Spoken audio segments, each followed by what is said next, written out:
दोस्तों मेरा नाम है अजय और हेयर टिप्स हेयर ट्रांसप्लांट के एक और नए वीडियो में आपका स्वागत है। दोस्तों हेयर ट्रांसप्लांट को लेके एक कमेंट जो है मेरे पास ज्यादा आ रही है। एक सवाल जो है आप अधिकतर मुझसे पूछ रहे हैं कि हेयर ट्रांसप्लांट के क्या 2 साल बाद पूरे बाल झड़ सकते हैं, ऐसी कंडीशन हो सकती है क्या, है ना। तो दोस्तों इस सवाल का मैं जवाब आपको इस वीडियो में देने वाला हूँ कि ऐसा हो सकता है और होता तो है, कितना परसेंट इसके चांसेस रहते हैं और ऐसा अगर होता भी है तो क्यों होता है। दोस्तों क्या होता है ना कि जो सर्जरी है वो केवल एक अच्छे क्लिनिक से करा लेना ही काफी नहीं होता है। सर्जरी का रिजल्ट जो है डॉक्टर प्लस आप दोनों पे बराबर डिपेंड करता है। जब आपकी सर्जरी हो जाती है मतलब कि वो उस दिन के बाद जो है डॉक्टर की जो है रिस्पॉन्सिबिलिटी कम हो जाती है, उसके बाद आपकी ज्यादा हो जाती है, उसके बाद आपको केयरिंग करना पड़ती है, ठीक है। तो ये सब चीजें मिलाती है, मतलब 50-50 जो है डिपेंड करता है। 50-50 रेशो, 50% क्लिनिक पे डॉक्टर पे और 50% जो है आप पे, जब जाके जो है आपकी सर्जरी का रिजल्ट काफी अच्छा आता है। तो हम इसी टॉपिक पे बात करने वाले हैं कि जो सर्जरी है वो क्या ऐसे बाल झड़ जाते हैं 2 साल के बाद या 5 साल के बाद, और चलते हैं तो कितने लंबे चलते हैं, थोड़ा इस बारे में भी हम डिस्कस करेंगे।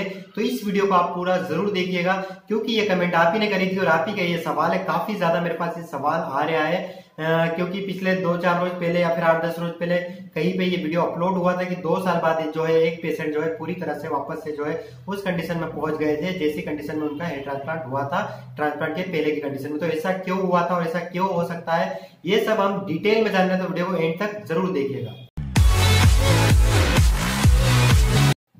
दोस्तों वीडियो शुरू करने से पहले उम्मीद करूंगा कि आप वीडियो को एक लाइक जरूर कर दीजिए क्योंकि आपके लाइक से मुझे बहुत अच्छा लगता है और लगता है कि आप मुझे कितना पसंद करते हैं, वीडियो को कितना पसंद करते हैं और वीडियो आपके लिए कितने हेल्पफुल हो सकता है। इसलिए एक लाइक तो बनता है, अगर करना चाहे तो कर सकते हैं। तो दोस्तों हम बात कर रहे थे कि जो सर्जरी हुई थी कुछ समय पहले, एक सर्जरी हुई थी जिसके 2 साल में बाल झड़ गए थे, क्या ऐसी कंडीशन बनती है, अधिकतर ऐसा हो जाता है या फिर ऐसा क्यों होता है ना। तो दोस्तों सबसे पहली बात, ऐसा तो बहुत ही कम होता, बहुत रेयर केस में लगभग इसकी जो संभावना है न के बराबर होती है। ऐसा मतलब कि मान लो आप 1000 सर्जरी में से केवल 1 या 2 केस में ऐसा हो सकता है कि उनके जो है ट्रांसप्लांट के बाद जो है बाल पूरी तरह से वापस चले जाए। मैं क्या बात कर रहा हूँ आप 1000 लोगों में से केवल 1 या 2, तो इसका रेशो हम देखें तो 0.1 या 2% होता है बस, इससे ज्यादा इसका चांसेस नहीं होते। 1 या 2% भी चांसेस नहीं होता है, बहुत कम ऐसे चांसेस होता है कि ये बाल झड़ जाए। पर इसके पीछे भी बहुत से रीजन होते हैं दोस्तों। ऐसा नहीं है कि बस करवा लिया, आप पूरी केयर कर रहे हैं और उसके बाद भी आपके बाल झड़ गए, तो ऐसा बिल्कुल नहीं है। अगर आप हल्की सी भी केयरिंग करते हैं,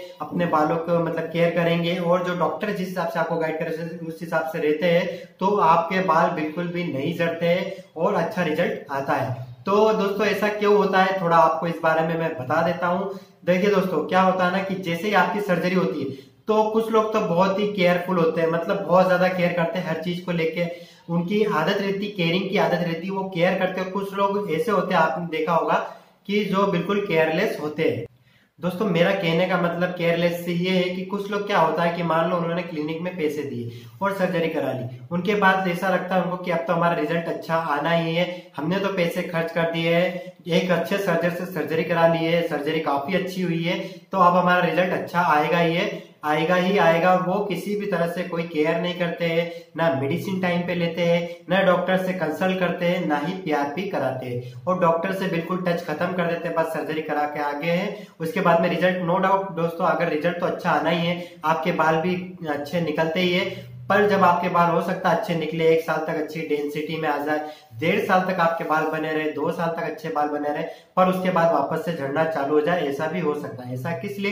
क्योंकि आपने सर्जरी के बाद जो है बाल की केयर नहीं करी, या फिर उसके बाद में कंटिन्यू सर्जरी के बाद में भी मतलब आपको कंटिन्यू जो है अपने बालों की थोड़ी थोड़ी केयर तो करना ही रहती। ऐसा नहीं है कि हम बहुत ज्यादा केयर की बात नहीं कर रहे हो मैं यहाँ से, आपकी थोड़ी बहुत केयर तो आपको करना ही पड़ेगी, है ना। तो उसके बाद जो है आपके बाल अच्छे बने रहेंगे और अच्छी डेंसिटी आपकी रहेगी। दोस्तों बात करते हैं कि क्यों सर्जरी फेल हो जाती है। मतलब कोई व्यक्ति अगर ज्यादा स्मोकिंग करता है तो स्मोकिंग बहुत ज्यादा फर्क करती है आपके हेयर ट्रांसप्लांट के रिजल्ट पे। अगर कोई व्यक्ति ज्यादा स्मोकिंग करता है ना तो स्मोकिंग से हेयर फॉल होता है, और अगर स्मोकिंग की वजह से ही मतलब आप पहले बाल्ड हो गए, मतलब आपके बाल पूरी तरह से चले गए और आपने सर्जरी कराई, उसके बाद भी आपने स्मोकिंग नहीं छोड़ी, पूरी तरह से छोड़ने की बात नहीं कर रहे हो, मतलब अपनी स्मोकिंग को कम नहीं करा। कोई कोई व्यक्ति क्या है ना दिन में 10-12 सिगरेट भी पी जाता है, तो उनको 1 से 2 सिगरेट डेली की चलेगी, इससे ज्यादा आपको सिगरेट नहीं पीना है। अगर आप अपनी स्मोकिंग का लेवल वही रखेंगे तो हो सकता है आपने सर्जरी करी वो सक्सेस ना हो और आपकी सर्जरी बिगड़ जाए। ठीक है, ऐसा नहीं है आपके बाल आएंगे, आपको बाल आते हुए दिखेंगे भी, पर हो सकता है वो 1.5 साल बाद या 2 साल बाद वापस से आपके बाल चले जाए। एक तो ये कारण हो गया। अल्कोहल ज्यादा ड्रिंकिंग करना, कुछ लोग ज्यादा अल्कोहल लेते हैं उनकी भी सर्जरी क्या होता है ना, सर्जरी के बाद वो अपनी जो अभी है वही की ड्रिंकिंग की आदत को कम नहीं करती। यहाँ पे आपको कम कर देना है, स्मोकिंग को भी कम कर देना है। ड्रिंकिंग अगर करते तो उसको ओकेशनली करे, वीकली करे, डेली बेसिस पे ना करे।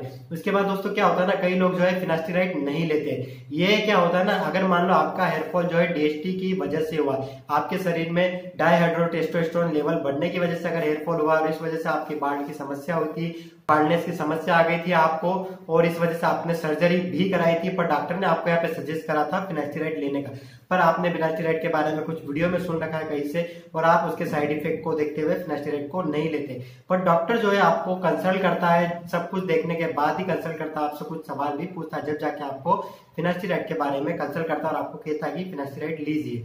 और आप इस कंडीशन में फिनास्टेरॉइड नहीं लेते तो नो डाउट आपका रिजल्ट जो है खराब हो सकता है, क्योंकि डीएचटी की वजह से आपका हेयर फॉल हुआ था और आप उसी पे केयर नहीं करते, तो हो सकता है रिजल्ट अच्छा आ जाए, बाद में आपके हेयर फॉल हो जाए। तो आपको फिनास्टेरॉइड लेना, अगर डॉक्टर आपको 3 महीने के लिए रिकमेंड करता है तो 3 महीने लीजिए, 6 महीने के लिए रिकमेंड करता है तो 6 महीने के लिए, डेली बेसिस पे करता है, अगर डेली बेसिस पे नहीं भी लेना चाहे तो भी चलता है, अल्टरनेट लीजिए या फिर वीक में 2 या 3 बार लीजिए, पर लीजिए जरूर अगर डॉक्टर आपको फिनास्टेरॉइड सजेस्ट करता है तो।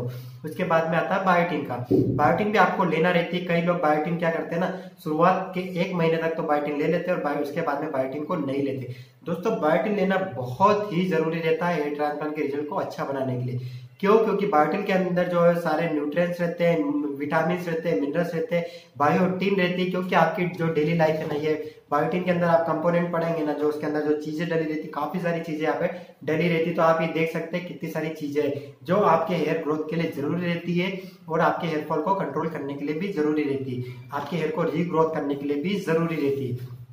तो क्या दोस्तों क्या होता है ना, हम जानते हैं कि हमारी जो डेली लाइफ में जो डाइट है, जो डाइट हम लेते हैं, जो भी खाना हम खाते हैं वो प्रॉपर नहीं होता, उसमें इतने न्यूट्रिशन नहीं होते, विटामिन नहीं होते, मिनरल्स नहीं होते, है ना। जो भी चीजें जरूरी रहती है जैसे कि अमीनो एसिड वगैरह जो भी हमारे इसमें रहता है ना, ये देखिए ऊपर आप देख सकते हैं क्या क्या चीजें, ये ऊपर की कुछ चीजें बेसिक चीजें, ठीक है। तो ये जो चीजें जरूरी रहती, इतनी चीजें हम हमारी डाइट में नहीं ले पाते दोस्तों। एक अच्छे व्यक्ति की या फिर उस व्यक्ति की डाइट इतनी प्रॉपर हो सकती है जो न्यूट्रिशन के द्वारा लेते हैं, मतलब न्यूट्रिशन से पूरी सलाह लेते हैं उनकी, उसकी मतलब जो न्यूट्रिशन उनको गाइड करता है उसी अकॉर्डिंग वो डाइट लेते हैं, तो उनकी डाइट प्रॉपर है। वरना हम किसी से कंसल्ट नहीं करते और हम जाहिर सी बात है दोस्तों कितना भी अच्छा खाना खा ले, पर उसमें जो बालों के लिए जितनी जरूरत रहती है, रिक्वायरमेंट रहती है, जितने विटामिन मिनरल की पोषक तत्वों की उतनी हमारी डाइट में नहीं रहता है। तो हमें बायोटिन तो लेना ही है। जब आप हेयर ट्रांसप्लांट कराते हैं तो 6 मंथ तक बायोटिन जरूर ले, नहीं 6 मंथ तक हो सके तो 3 महीने तक हमें बायोटिन जरूर लेना है। और उसके बाद में दोस्तों ठीक है, तो जिससे कि आपका रिजल्ट बेटर बनता है। उसके बाद में आपको ध्यान देना है ज्यादा, जब आप पॉल्यूशन में जाते हैं तो केप लगाइए। कुछ लोगों का क्या काम होता है ना, दिन भर मार्केटिंग का काम होता है, तो दोस्तों आपका मार्केट में घूमने का काम है, आप पॉल्यूशन वगैरह में रहते हो तो केप का जरूर इस्तेमाल करें, आपके बालों में जो है वो नहीं जाए, ठीक है, जो भी पॉल्यूशन वगैरह नहीं जाए, ठीक है, उससे केयर करें आपकी, अगर धूल मिट्टी में ज्यादा घूमते तो। और उसके बाद में दोस्तों जैसे कि आपको डॉक्टर जितने भी महीने के लिए कहता है, 6 महीने के लिए, 3 महीने के लिए मेडिसिन देता है, तो उतनी तो आप ले लेते हैं। उसके बाद क्या करें, उसको छोड़ देते हैं, ठीक है। उसके बाद में मतलब कि 3-4 महीने में एक बार फिर से आपने बायोटिन स्टार्ट कर दी, एक दिन छोड़ के एक दिन लिए, एक दिन नहीं लिए, एक दिन छोड़ के, ऐसे महीने भर तक करा। और फिनास्टेरॉइड भी ले लिया अगर डॉक्टर से कंसल्ट के बाद में, अगर आपको लगता है तो डॉक्टर, अगर आपको हेयरफॉल दिखता है तो ऐसा जरूर कीजिए, है ना। फिर फिनास्टेरॉइड भी लीजिए, अगर आपको हेयरफॉल दिखता है डॉक्टर से कंसल्ट कीजिए, डॉक्टर के टच में जरूर बने रहिए, डॉक्टर के टच से दूर मत होइए, क्योंकि आप ट्रांसप्लांट के पैसे दे देते हो, उसके बाद डॉक्टर आपसे पैसे नहीं लेगा, है ना। आप उससे उनसे पहले ही बात कीजिए कि हम 5 साल तक जो है आपसे कंसल्ट करते रहेंगे, साल में 1 या 2 बार जरूर करेंगे, ठीक है। 1 साल में 1 या 2 बार डॉक्टर से कंसल्ट जरूर करें।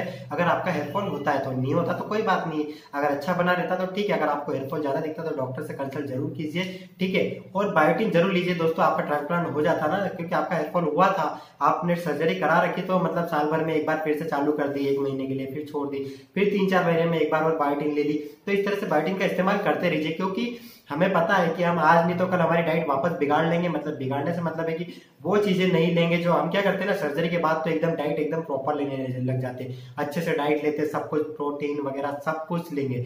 पर जैसे 6 महीने साल भर अच्छे बाल हो गए ना, डेंसिटी अच्छे से भरा गई, उसके बाद में हम वापस से केयरलेस हो जाते। तो ऐसा केयरलेस नहीं होना, थोड़ा हमें बालों के बारे में ध्यान देते रहना, और इस तरह से हम अगर करेंगे तो हमारे बाल वापस से नहीं जाएंगे। बिल्कुल 101% श्योर है, अगर आप बालों की केयर करते तो आपका रिजल्ट अच्छा बना रहेगा। तो दोस्तों ये सब चीजें जो होती है जिनका हमें ध्यान रखना होता है, अगर हम चीजों का ध्यान रखते हैं तो नो डाउट हमारी सर्जरी बहुत अच्छी रहती है, और हमारे जो ये बाल है लॉन्ग टर्म बने रहते हैं, जो भी हम ट्रांसप्लांट कराते हैं। मैंने भी अपना आगे ट्रांसप्लांट कराया था, सभी लोग जानते होंगे, जो नए लोग उनको भी बता दूं कि मेरा आगे ट्रांसप्लांट हुआ था। तो ये सर्जरी हमारी अच्छे बनी रहती है, अगर हम चीजों का ध्यान रखते हैं, डाइट वगैरह का ध्यान रखते हैं, न्यूट्रिशन वगैरह का डाइट ध्यान रखते हैं, तो हमारी सर्जरी अच्छी रहेगी। और ये जो बाल है वो सालों साल चलेंगे, मतलब कि 5, 10 साल, 15 साल, 20 साल भी चल सकते हैं, और हो सकता है लाइफ टाइम ये बाल रहे। तो आपसे रिक्वेस्ट है, आप अच्छे से केयर करें अपने बालों की, डॉक्टर के कंसल्ट में बिल्कुल बने रहे, जिससे कि आपकी सर्जरी का रिजल्ट बेस्ट से बेस्ट होता जाए, और जो रिजल्ट आपको एक बार अच्छे से मिल जाए वही रिजल्ट जो है आपका लाइफ टाइम बने रहे। आशा करता हूं दोस्तों आपको वीडियो पसंद आएगा, वीडियो से काफी जानकारी मिली होगी। अगर वीडियो पसंद है तो वीडियो को लाइक करना ना भूलें, और वीडियो को शेयर करें, चैनल को सब्सक्राइब कीजिए। और दोस्तों आप अगर हेयर ट्रांसप्लांट से रिलेटेड और भी वीडियो देखना चाहते हैं तो मैंने काफी सारे वीडियो जो है चैनल पे डाल रखे हैं, डे 1 से लेके, मतलब अपना हेयर ट्रांसप्लांट कराया था उस रोज से लेके आज तक के वीडियो सारे डाल रखे, और आगे भी कंटिन्यू आपको देता रहूंगा हेयर ट्रांसप्लांट से रिलेटेड और हेयर रीग्रोथ और हेयर केयर से रिलेटेड वीडियो आपको आगे देता रहूंगा। तो चैनल को सबसे पहले सब्सक्राइब कर लीजिए अगर नहीं कर रखा हो तो। ओके दोस्तों, थैंक यू, बाय बाय, मिलते हैं अगले वीडियो में।